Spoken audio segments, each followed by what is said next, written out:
नमस्कार दोस्तों, स्वागत है आप सभी का अल्टीमेट क्लासेस में। आज का जो अपना क्लास रहेगा वो रहेगा अनुपात समानुपात। अनुपात समानुपात से रिलेटेड। अब ये जो टॉपिक रहेगा ये आईटीआई से रिलेटेड ही नहीं, अन्य कंपटीशन एग्जाम के रिलेटेड भी। आप अगर मान लीजिए कुछ बच्चे ऐसे सोचते हैं कि मैं कंपटीशन एग्जाम की तैयारी करना चाहता हूं लेकिन मुझे मैथमेटिक्स बिल्कुल भी नहीं आता है, तो आप यहाँ बिल्कुल बेसिक्स से इसको क्लियर कर सकते हैं। अनुपात क्या होता है? अनुपात होता है दो सहजातीय राशियों के बीच का जो संबंध होता है, राशियों के बीच का जो संबंध होता है उसे कहते हैं क्या?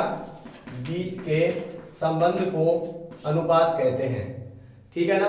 दो सहजातीय राशियां माने a तथा b दो सहजातीय राशि हैं और इनके बीच के अंदर अगर ये चिन्ह लगा गया है, अनुपात का जो चिन्ह होता है वो इस प्रकार का चिन्ह होगा।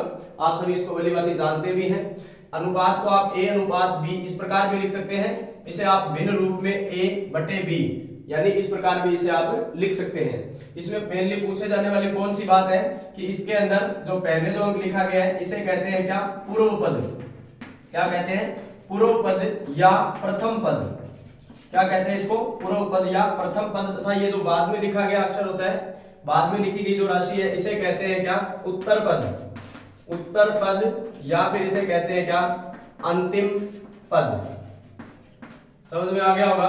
अनुपात समानुपात में अनुपात क्या होता है? दो सहजातीय राशियों के बीच के संबंध को क्या कहते हैं? अनुपात कहते हैं। अनुपात को अपने इस चिन्ह का प्रयोग किया जाता है और अनुपात में जो दो राशियां लिखी जाती है इसमें से पहले जो राशि होगी उसको लिखा जाएगा पूर्व पद तथा बाद में जो लिखी जाएगी उसे बोला जाएगा क्या? उत्तर पद। इसके बाद अपने बात करते हैं किस पर? दूसरा जो हम बात करने जा रहे हैं अनुपात के प्रकार, types of ratio. Types of ratio चार प्रकार से आपने इसमें ध्यान रखना है। नंबर 1 सरल अनुपात, नंबर 2 मिश्रित अनुपात, नंबर 3 विलोमानुपात और नंबर 4 वर्गानुपात यानी डुप्लीकेट रेशो। अब अगर अपने बात करें सरल अनुपात की, तो सरल अनुपात के अंदर क्या होगा? दो अभाज्य संख्याएं होगी। जैसे कि मान लीजिए इसमें अगर आप परिभाषा के तौर पर लिखना चाहें तो दो अभाज्य संख्याएं अगर लिखी गई है अनुपात रूप में, दो अभाज्य संख्याओं का मतलब ये हो जाएगा जैसे 3:5। तो इसमें जो पूर्व पद है वो भी एक अभाज्य संख्या है और इसका उत्तर पद है वो भी एक कैसी संख्या है?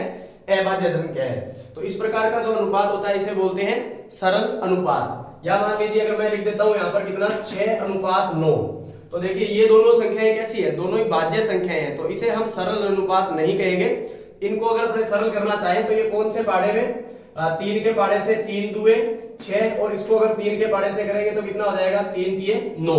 अब अगर देखना चाहें तो 2 और 3 कैसी संख्याएं हैं? ये भी अभाज्य संख्या है और ये भी कैसी संख्या है? अभाज्य संख्या है। इस प्रकार हम कह सकते हैं कि 6:9 का जो सरल अनुपात होगा वो क्या होगा? 2:3 होगा। क्लियर है? अब अगर बात करते हैं अपने किसकी? कंपाउंड रेशो यानी मिश्रित अनुपात की। तो मिश्रित अनुपात में क्या होगा? दो अलग अलग सरल अनुपात होंगे। मान लीजिए कि आपको दिया गया है किस प्रकार, जैसे मान लो A:B तथा C:D। इस प्रकार दो अनुपात दिए गए हैं अलग अलग, A:B तथा C:D। अब मिश्रित अनुपात कैसे बनेगा? मिश्रित अनुपात बनेगा जब आप इनके पूर्व पद को गुणा करेंगे, यानी पहले जो अनुपात दिया गया उसका पूर्व पद तथा दूसरा जो अनुपात दिया गया उसका पूर्व पद, इन दोनों को अगर आप गुणा करेंगे, मल्टीप्लाई करेंगे और फिर आप इसके उत्तर पद को और दूसरा जो अनुपात दिया गया था उसके उत्तर पद को अगर आप गुणा करके एक नया अनुपात बनाएंगे उसे कहते हैं क्या? मिश्रित अनुपात। जैसे कि मैं A का गुणा कर दूंगा किसके साथ? C के साथ, तो A गुणा C अनुपात B का गुणा कर दूंगा किसके साथ? B गुणा D।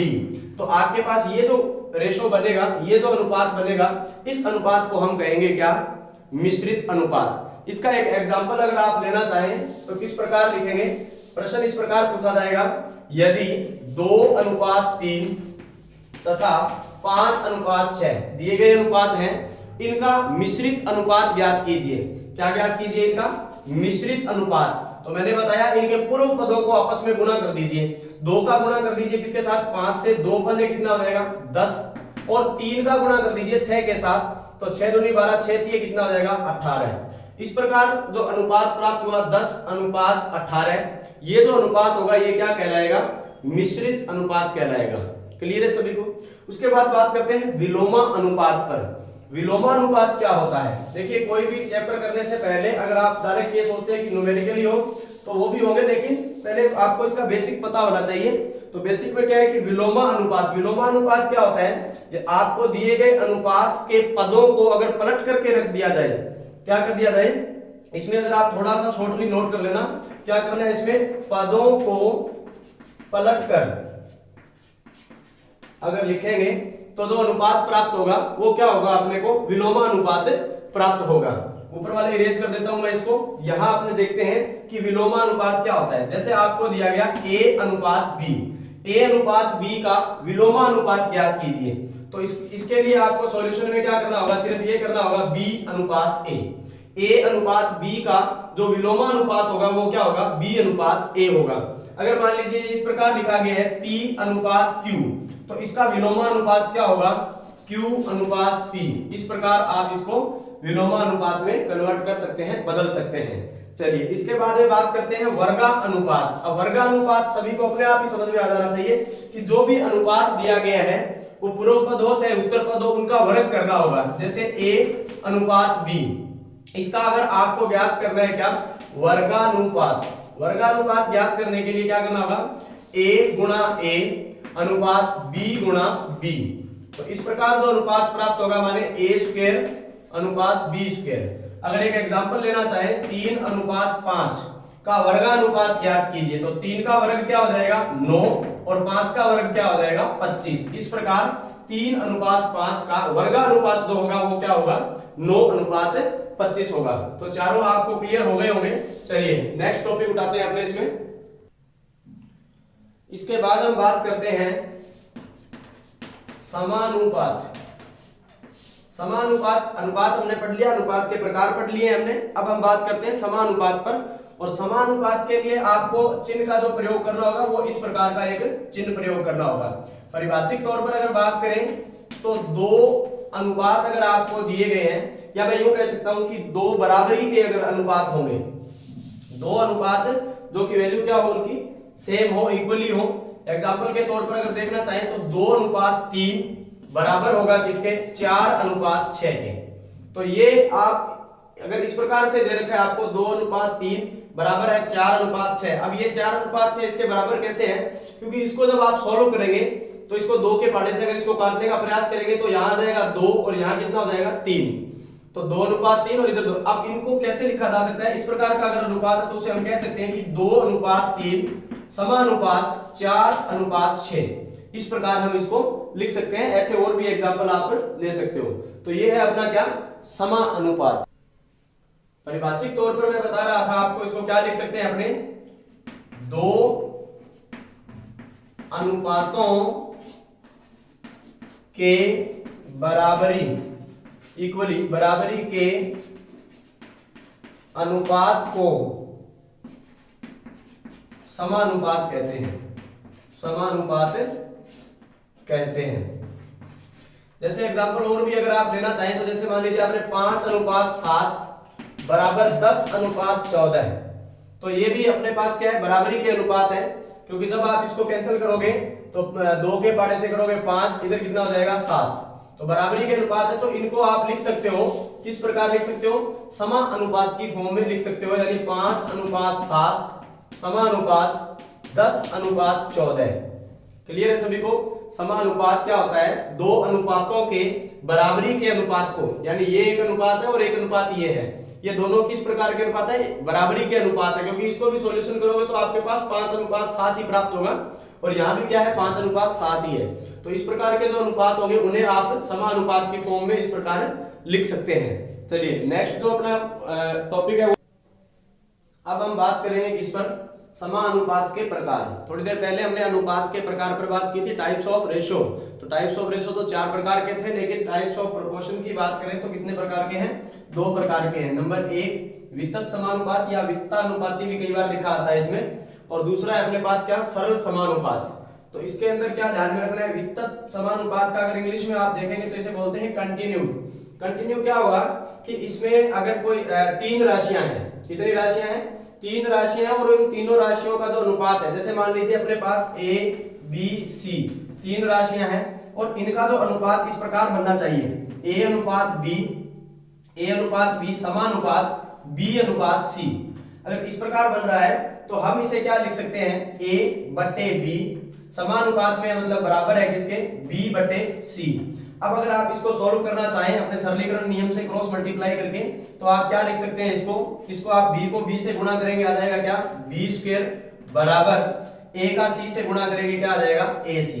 तो एक तो आप एक कंसेप्ट नोट कर लीजिएगा कि जब तीन राशियां और तीन राशियों में पहली तथा दूसरी का जो अनुपात है, तीन राशियों में पहली तथा दूसरी का जो अनुपात है तथा दूसरी तथा तीसरी राशि का अनुपात है, वो क्या होना चाहिए, बराबर हो, समानुपात में हो, a अनुपात b।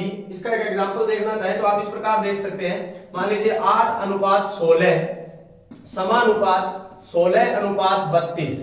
तो इसका जब आप सॉल्यूशन देखेंगे तो बराबर ही मिलेगा आपको।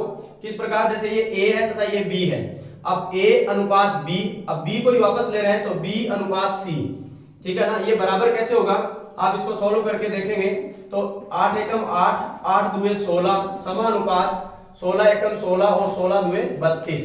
तो इनका जो अनुपात है और इनका अनुपात है वो समानुपात में है। इस प्रकार अगर कोई कंडीशन बन रही है कि a अनुपात b तथा b अनुपात c, यानी ये अपनों ने इनको सरल में बदल लिया, लेकिन हम इसे यूं लिख सकते हैं, क्या, a अनुपात b अनुपात c, कोई तीसरी राशि देंगे a b तथा c।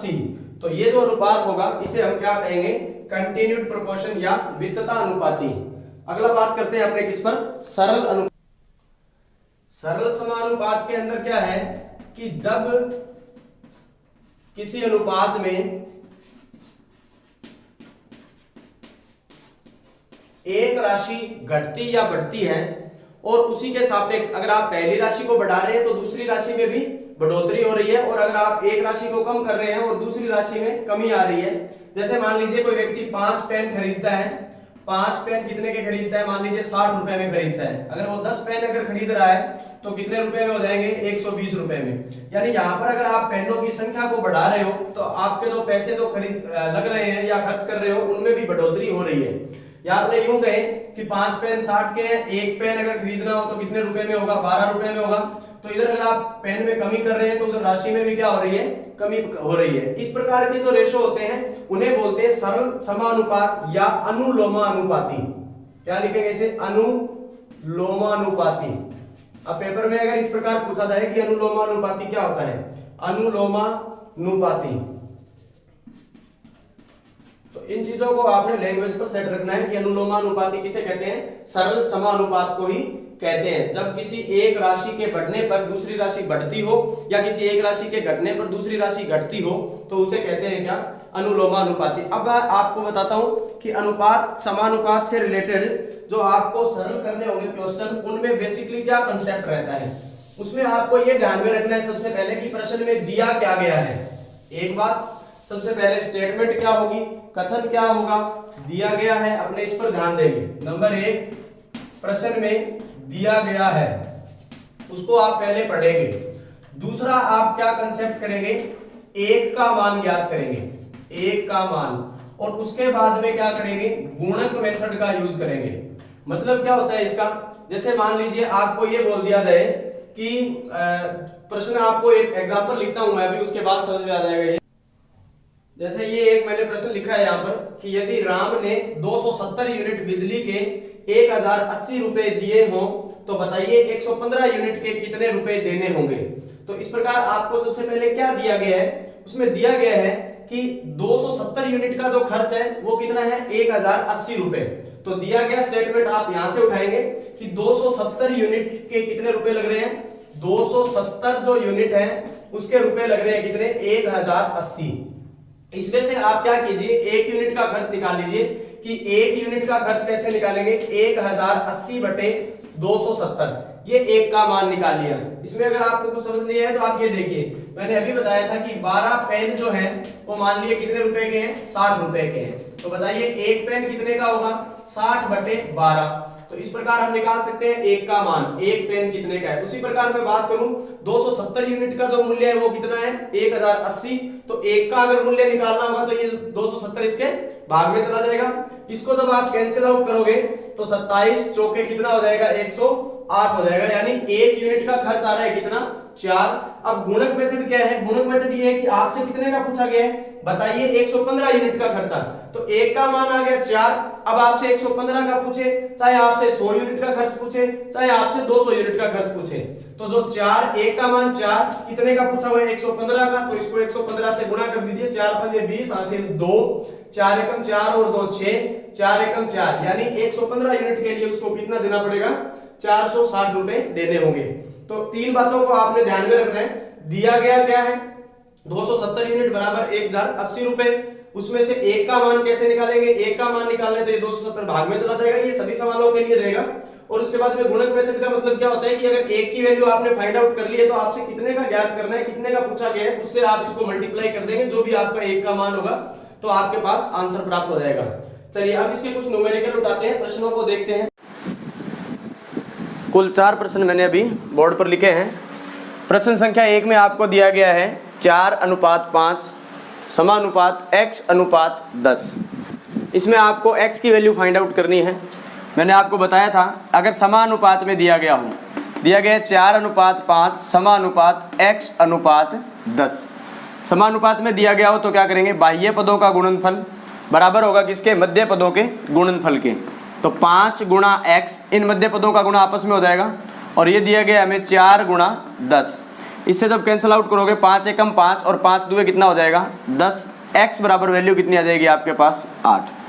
बाह्य पदों का गुणनफल और मध्य पदों का गुणनफल, इस प्रकार आप इसको हल कर सकते हैं। बाह्य पद कौन से हो जाएंगे, इसका बाह्य पद हो जाएगा 4 और ये हो जाएगा 10। तो 4 का गुणा करेंगे 10 के साथ और 5 का गुणा करेंगे किसके साथ, x के साथ। तो 5 जब गुणा में है और गुणा वाली रकम जब भाग में जाएगी तो 10 में 5 का जब आप भाग दोगे तो कितना हो जाएगा 2, और 2 का मल्टीप्लाई करोगे 4 से तो कितना हो जाएगा 4 दुए 8। तो इस प्रकार आपके पास x की वैल्यू कितनी हो जाएगी 8 हो जाएगी। ये बिल्कुल आसान सा सवाल लिया था। स्टेप बाय स्टेप चलेंगे, अपने सभी प्रकार के प्रश्नों को हल करेंगे।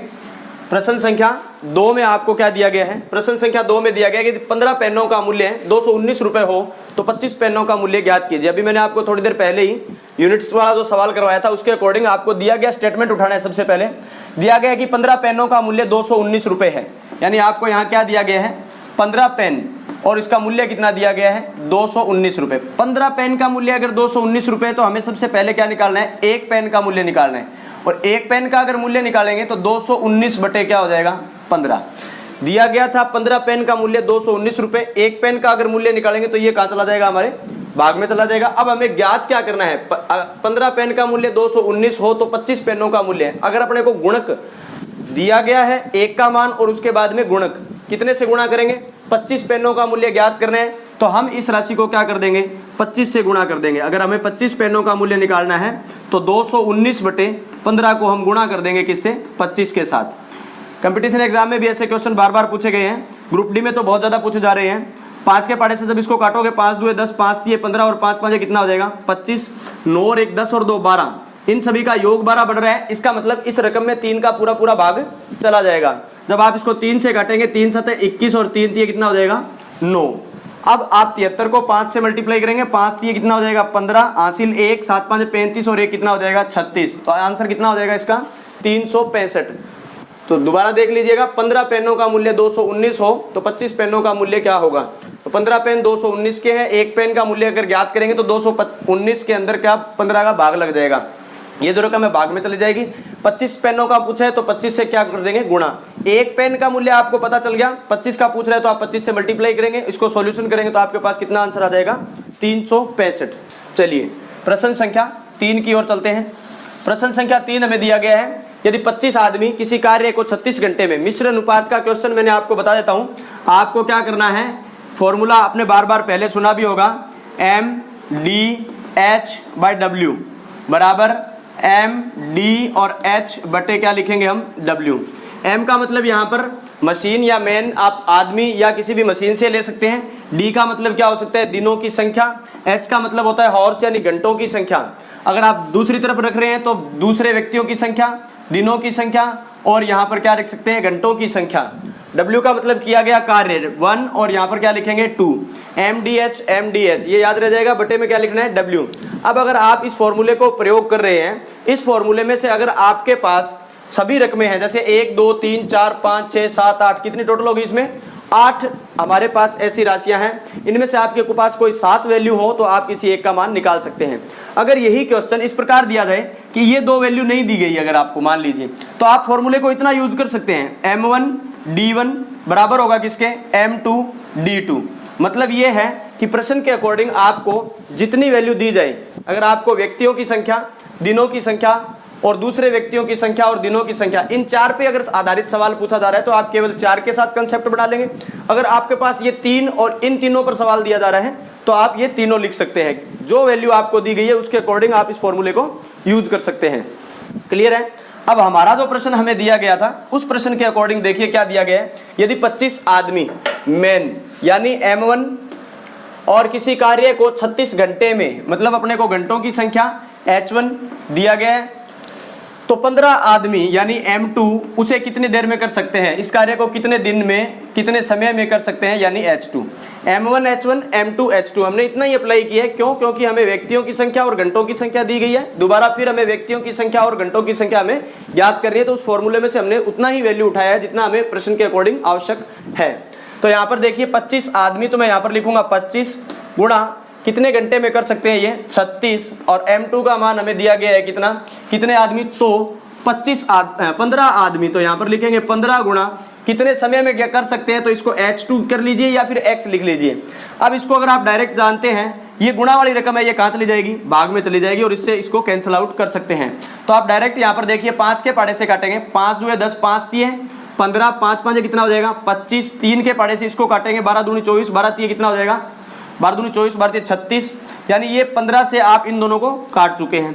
अब यहाँ कुछ बचा नहीं है, हमारे पास बचा है h2, ठीक है, और इधर 12 5 कितना हो जाएगा 60। यानी कहने का मतलब ये हुआ हमारा 25 आदमी किसी कार्य को 36 घंटे में करते हैं, तो 15 आदमी इस कार्य को कितने घंटे में करेंगे, 60 घंटे में कर सकते हैं। पहले व्यक्तियों की संख्या 25 थी, अब व्यक्तियों की संख्या 15 है। यानी आपने क्या देखा यहाँ पर, 25 व्यक्ति 36 घंटे में कर रहे हैं, 15 आदमी 60 घंटे में, क्योंकि आपने क्या किया है, यहाँ पर व्यक्तियों की संख्या कितनी है 25 और यहाँ कितनी है 15, व्यक्तियों की संख्या आप कम कर रहे हो तो दिनों की संख्या जो है वो क्या हो रही है, बढ़ रही है। इसका मतलब क्या हुआ, एक अनुपात को घटाने पर दूसरा अनुपात बढ़ रहा है, तो ये कौन सा हो जाएगा हमारे पास, व्युत्क्रमानुपात, ठीक है ना।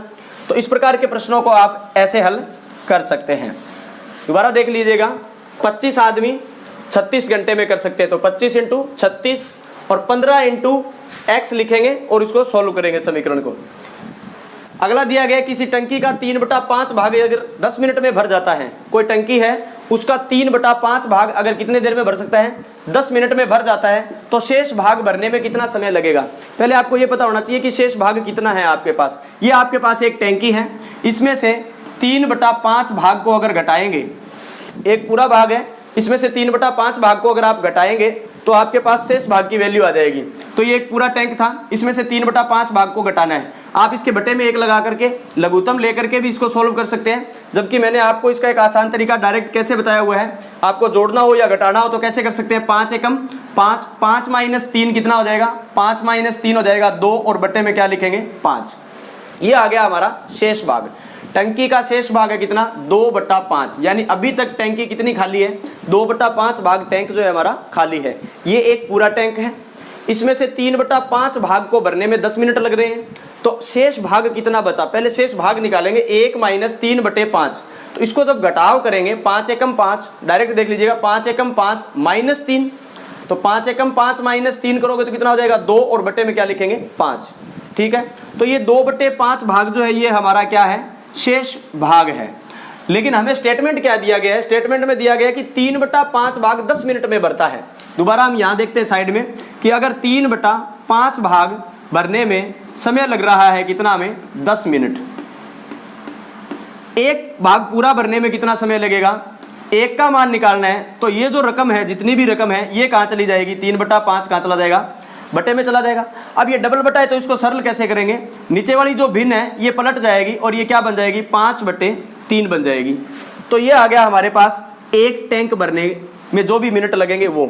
लेकिन हमें एक पूरा टैंक नहीं भरना है, हमें शेष भाग जो है शेष भाग को भरने में कितना समय लगेगा। शेष भाग कितना है अपना 2/5 भाग जो है वो शेष बचा हुआ है, तो हमें एक भाग नहीं भरना है, हमें ये शेष भाग 2/5 जो बचा हुआ है इसको भरना है। तो इसको भरने के लिए हमें 10 गुणा 5/3, ये तो एक भाग की वैल्यू है, गुणा कितना भाग बचा हुआ है 2/5।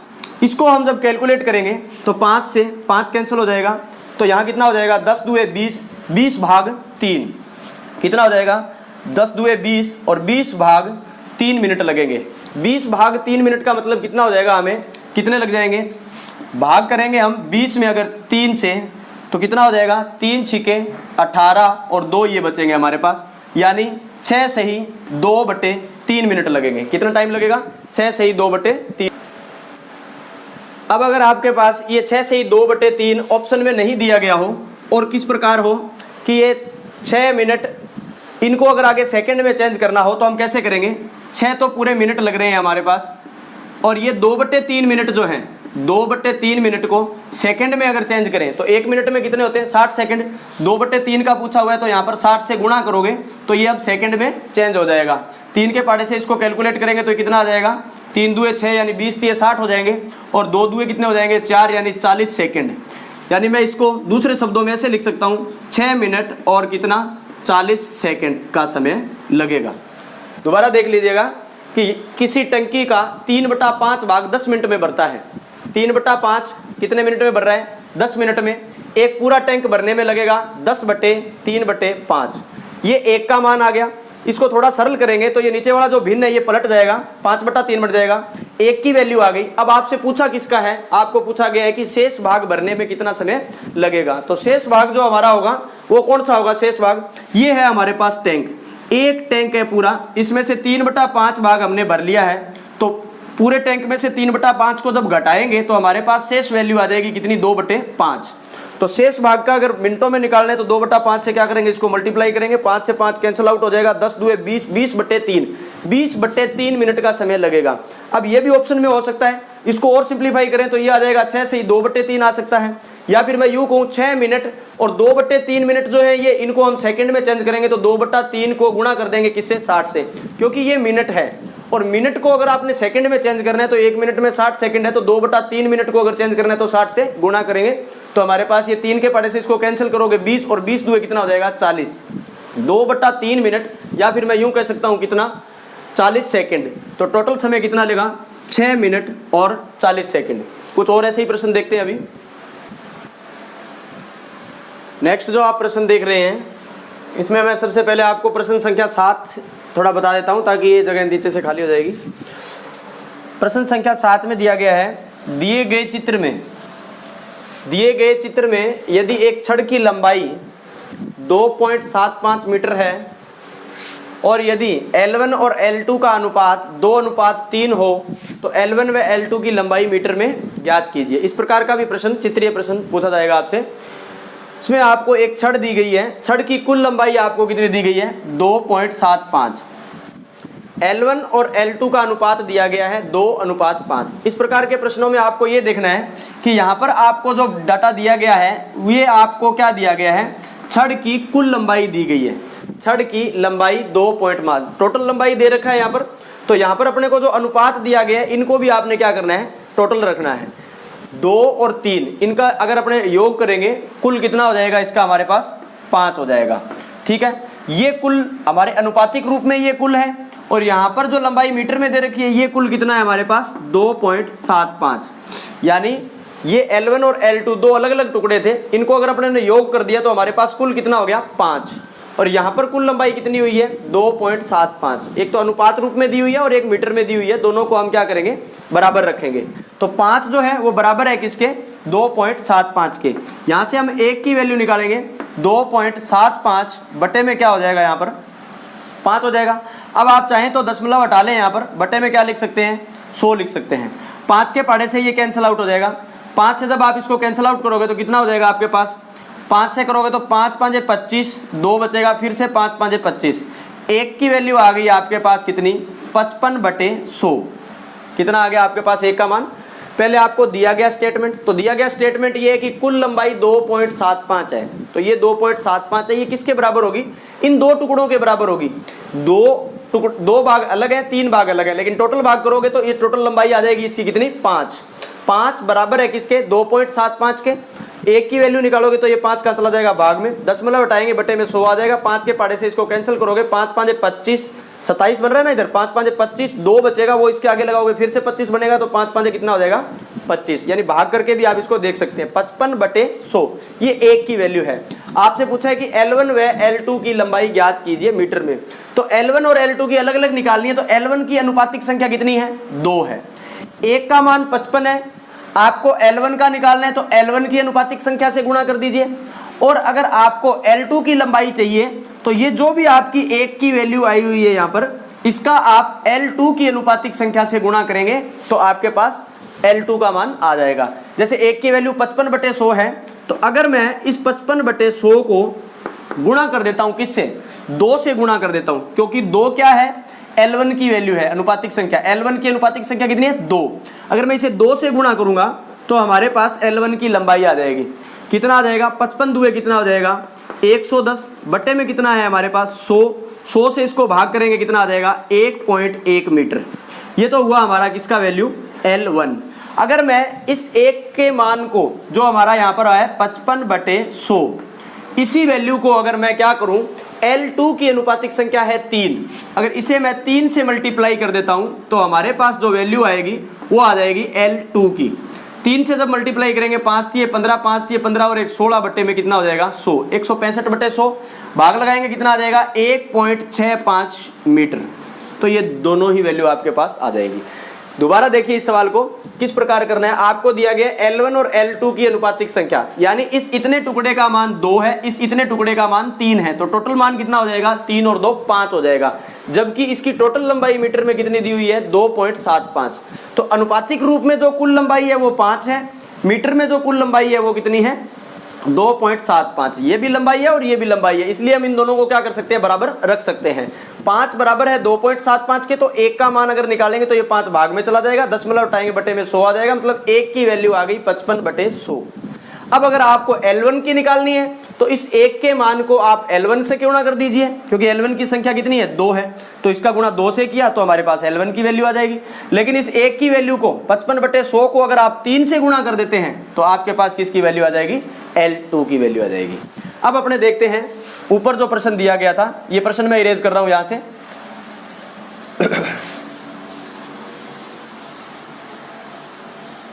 ऊपर दिया गया 6 व्यक्ति 8 घंटे काम करके 8400 रुपए प्रति सप्ताह कमाए, तो 9 व्यक्ति 6 घंटे प्रतिदिन कार्य करके प्रति सप्ताह कितने रुपए कमाएंगे। तो इसके लिए आप क्या कर सकते हैं, लिखने का तरीका आप वही यूज कर सकते हैं। मैंने अभी आपको बताया था M1 D1 H1 बटे में क्या लिख सकते हैं आप W1, और दूसरा क्या लिख सकते हैं M2 D2 H2 बटे में क्या लिख सकते हैं आप W2। इसी कंसेप्ट से ये सवाल हो जाएगा बिल्कुल। आपको दिया गया है क्या व्यक्ति, यानी मैन दिए गए आपको कितने 6 गुणा दिनों की संख्या, डेज दिए गए हैं क्या, दिनों की संख्या नहीं दी गई है, तो आप इस फॉर्मूले से ये जो दिनों की संख्या है इसे आप दोनों जगह से हटा दीजिए, क्योंकि पूरे कंसेप्ट में कहीं भी दिनों की संख्या की आवश्यकता हमें नहीं बनेगी। तो क्या चाहिएगा M1 H1 W1 M2 H2 और W2। अब देखिए व्यक्तियों की संख्या कितनी दे रखी है, पहली केस में अपने को 6, M1 का मान 6, 8 घंटे काम करते हैं, इसका मतलब H1 का मान 8 बटे में W1 कितना काम करते हैं, ये 8400 रुपए प्रति सप्ताह कमाते हैं। इसको आप वर्ग के बराबर रख दीजिए, कोई दिक्कत नहीं होगी।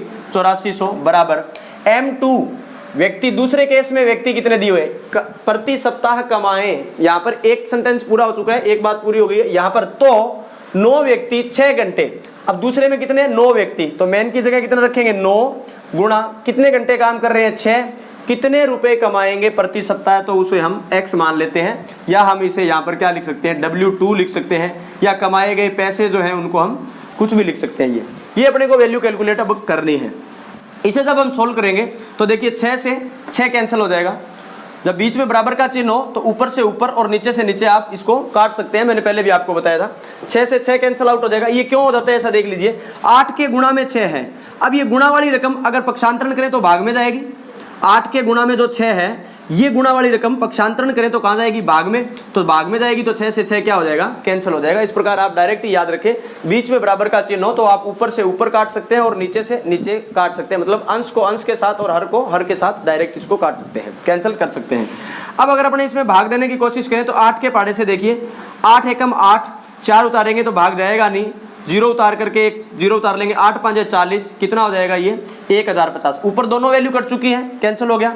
यहाँ पर अपने पास 9 है, अब इसके साथ काटने के लिए कुछ है नहीं तो क्या बचेगा, x बराबर 9 गुणा 1050। वज्र गुणा किया है मैंने इसको, जब दो भिन्न संख्याएं हो और एक राशि जैसे अज्ञात राशि हो तो आप उसको वज्र गुणा करके हल कर सकते हैं। तो x का गुणा इधर करोगे तो x का गुणा इधर करने के लिए कुछ है ही नहीं, क्योंकि 6 तो इसके साथ कट गया और 8 से इसको काट दिया, तो इधर कुछ है नहीं, तो x एकम क्या हो जाएगा, x एकम x, इधर 6 कैंसिल हो गया, 9 बचेगा, 9 का गुणा 1050 से करेंगे यहाँ पर, तो ये अपने पास कितना आ जाएगा, 900, 9 पंजे 45, 9 एकम 9, तो ये आंसर आ जाएगा हमारा कितना, 9450 रुपये।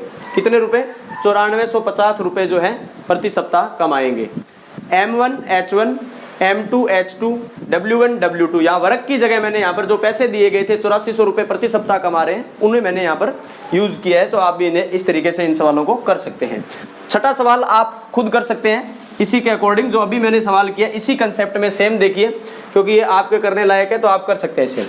यदि 18 व्यक्ति, तो मेन की जगह कितना रख देंगे, 18, वीडियो को रोक लीजिए, आप करना चाहें तो आप ट्राई कर लीजिए, पहले से आंसर निकाल लीजिए। यदि 18 व्यक्ति 140 मीटर लंबी दीवार, अब 140 मीटर लंबी दीवार मतलब ये कार्य में काउंट होगी, ना तो ये घंटे हैं ना ये दिनों की संख्या है, 140 मीटर लंबी दीवार, तो इसको हम वर्ग की जगह रखेंगे, तो यहाँ पर क्या लिखेंगे 140, एक बचा H1, 18 व्यक्ति 140 मीटर लंबी दीवार 42 दिन में पूरी करते हैं। यहाँ पर दिनों की संख्या है तो अपने घंटों की संख्या को हटा देते हैं, ये लीजिए, हॉर्स को हटा करके यहाँ पर D1 और यहाँ पर क्या लिख दिया D2, तो ये फॉर्मूला ऐसे बढ़ जाएगा, कोई दिक्कत नहीं। तो D1 कितना दिया हुआ है, हमें को डेज दिए गए हैं 42 दिन।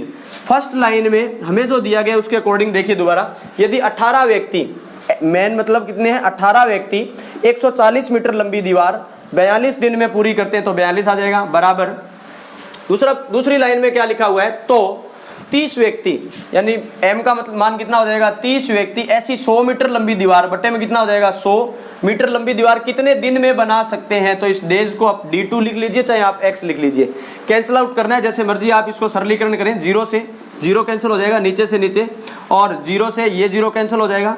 अब आप 3 के पाड़े से इसको काटेंगे, 6 दूनी 12, 6 3 18, 7 के पाड़े से ये दोनों कैंसिल हो रहे हैं, 7 दूए 14 और 7 छिके कितना हो जाएगा 42, 2 एकम 2, 2 तीये कितना हो जाएगा 6, 6 का 3 से मल्टीप्लाई करेंगे, 6 दूए 12, 6 तीये 18, D2 का मान आ जाएगा।